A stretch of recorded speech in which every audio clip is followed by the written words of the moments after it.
Je vous répugne. Vous me trouvez bien laid. Je ne sais pas mentir, la bête. Mon cœur est bon. Mais je suis un monstre. Il y a bien des hommes qui sont plus monstrueux que vous et qui le cachent. Il y a plus que de la poésie dans ce film. Il y a de la magie, ce qui est très rare au cinéma. Vous avez bien sûr reconnu La Belle et la Bête, le film de Jean Cocteau. Bien sûr, il y a eu ensuite plein de remakes de ce film. Même Disney s'en est occupé, on ne les compte plus. Tous ces films sont plus en dessous les uns que les autres que l'original de Jean Cocteau qui est sorti en 1946.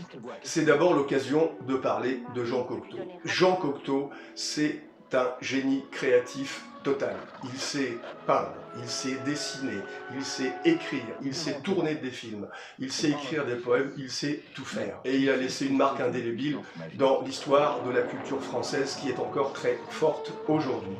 Dans ce film, on retrouve tout son génie et sa poésie. Ce film qui est inclassable. Ce film pourrait être fantastique, surréaliste, les qualificatifs ne manquent pas.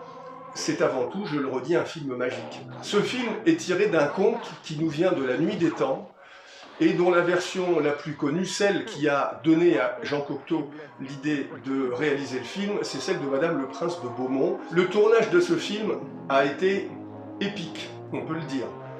Il faut savoir qu'on est au sortir de la guerre.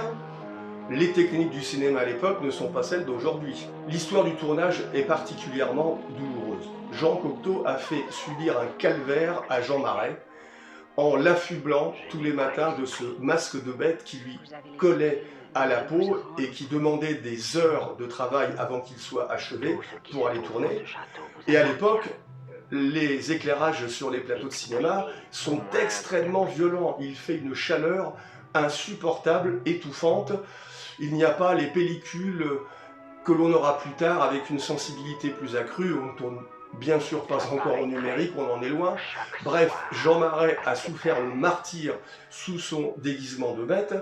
Et ce qui est stupéfiant, mais c'est l'amour. Jean Cocteau, tout le monde le sait, était fou amoureux de Jean Marais. Et voyant Jean Marais souffrir pendant le tournage à cause du déguisement de la bête, a lui-même déclenché une maladie de peau très aiguë qui l'a fait souffrir également pendant tout le tournage. Ce film est mythique. Il n'y a pas seulement Jean Marais et Jean Cocteau à qui il faut attribuer le mérite de cette réussite incroyable. Il y a bien sûr Josette Day, l'actrice sublime qui joue le rôle de la Belle. Et puis les images sont d'Henri Alcan, qui est un des plus grands directeurs de photos de l'histoire du cinéma. La musique est de Georges Auric. Les décors sont de Christian Bérard, qui fut l'un des grands décorateurs du théâtre et du cinéma français. Bref, tout concourt à faire de ce film un pur chef-d'œuvre. Il y a des images fabuleuses lorsqu'on voit la Belle qui court dans les couloirs de ce château qui fait peur à tout le monde. Et dans les couloirs, eh bien, les candélabres sont tenus par des bras humains. Et dans ce château, les murs n'ont pas seulement des oreilles, ils ont aussi des yeux. Même les statues ouvrent leurs yeux pour regarder ceux qui les contemplent. Il y a une magie totale, une atmosphère, quelque chose d'envoûtant. C'est un film envoûtant.